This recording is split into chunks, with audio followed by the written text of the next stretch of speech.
Safety is the most important factor for me when looking for a vehicle. It was in January. I was on my way to work. All of a sudden there was a whiteout.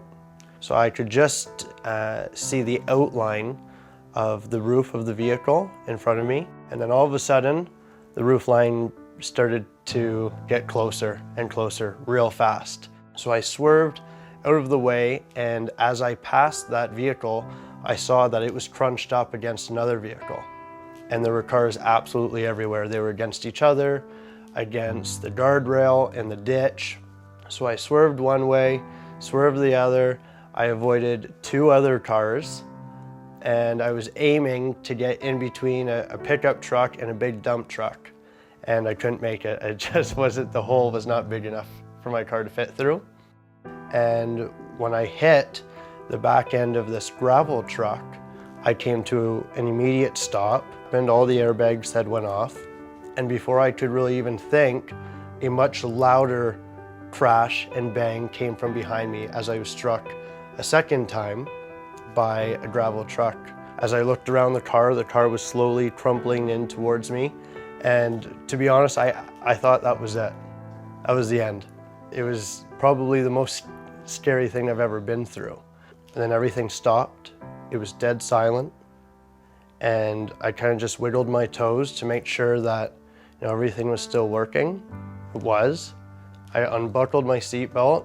The windshield had been ejected from the second impact. I climbed through the front windshield and just started running down the highway. Lucky to be alive.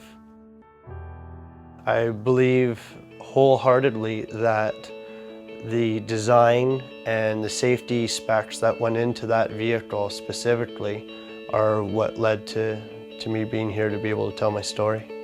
As soon as I started to slam my brakes, the ABS kicked in immediately.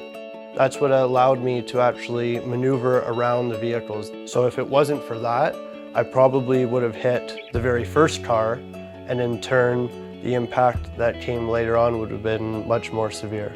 Certainly the crumple zones that are in the vehicle would have directed any of the energy that was coming in towards me and rerouted it throughout the car and dispersed it away from the main cabin where I was.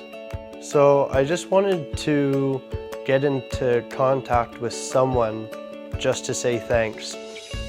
Because I was so overwhelmed over the whole ordeal, I wanted to send an email or make a phone call, just say thank you. That's all I was really looking for, just so that someone knew that by doing their job, they not only saved my life, but certainly affected the lives of people like my family and friends.